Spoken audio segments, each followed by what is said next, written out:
दोस्तों, हम सभी यही सोचते हैं कि जीवन में एक सच्चा गुरु मिल जाए तो किस्मत चमक सकती है। लेकिन क्या कभी सोचा है कि जैसे शिष्य को गुरु की तलाश रहती है, वैसे ही गुरु को भी एक योग्य शिक्षक की तलाश रहती है। आज की मैनेजमेंट ज्ञान की कहानी हमें यही सिखाती है। नमस्ते, मैं हूं राहुल और आप देख रहे हैं मेरा रुख का मैनेजमेंट ज्ञान। सिकंदर और उसके गुरु अरस्तु एक बार बरसात के दिनों में कहीं जा रहे थे। रास्ते में उन्हें एक उफनता हुआ नाला मिला। इस पर गुरु शिष्य में पहले नाला पार करने को लेकर एक बहस छिड़ गई।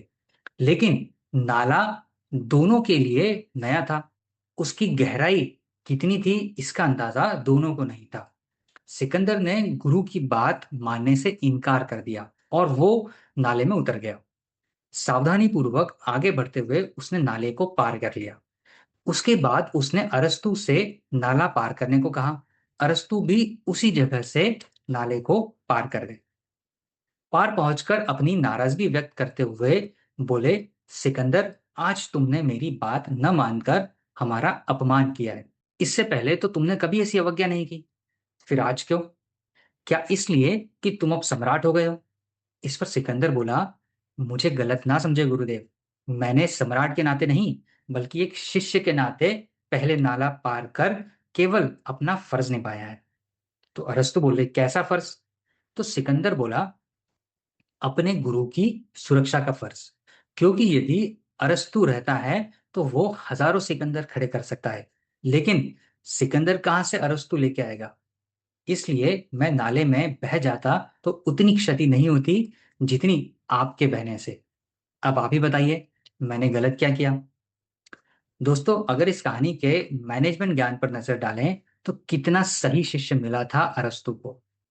इसलिए तो कहते हैं कि हर गुरु को तलाश होती है एक योग्य शिक्षक की।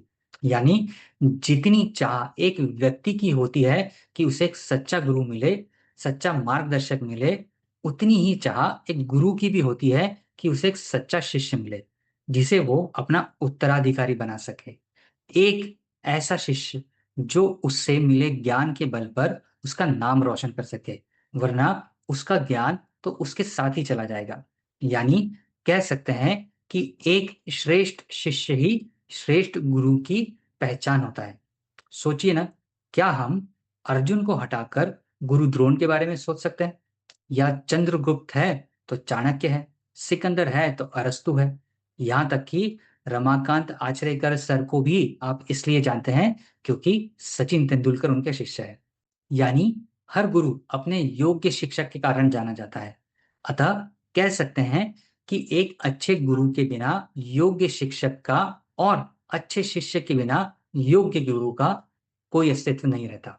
इस तरह दोनों एक दूसरे के पूरक हैं।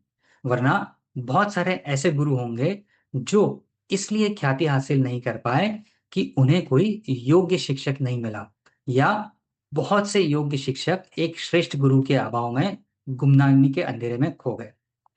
दूसरी ओर गुरु को पाना कठिन नहीं, लेकिन ऐसा क्यों होता है कि केवल कुछ ही लोग अपना सच्चा गुरु खोज पाते हैं? ऐसा इसलिए होता है क्योंकि वे गुरु को खोजने से पहले अपने अंदर बैठे शिष्य को खोज चुके होते हैं, जिसके अंदर कुछ सीखने और कुछ करके दिखाने की ललक होती है। इसलिए यदि आप भी अपनी जिंदगी संवारने के लिए एक गुरु को, गाइड को तलाश रहे हैं, तो उन्हें खोजने से पहले अपने अंदर बैठे शिष्य को जगाइए। यदि आपने उसे खोज लिया तो यकीन मानिए आपको आपके सद्गुरु जल्द ही मिल जाएंगे, क्योंकि तब आप उनकी नजरों से बच नहीं पाएंगे और आपके अंदर बैठा शिष्य गुरु से सफलता प्राप्ति के सारे गुर सीख लेगा। और जब आप कुछ बन जाएंगे तो उससे उनका नाम भी होगा। कहते भी हैं कि चेले की सफलता पर उस्ताद को भी दाद मिलती है। तो आप आज से ही अच्छा शिष्य बनने का प्रयास करें। देखें आपको योग्य गुरु कैसे नहीं मिलता। तो मैनेजमेंट ज्ञान यही कहता है कि गुरु मिलना कठिन नहीं, कठिन है अपने अंदर योग्य शिक्षक को जगाना।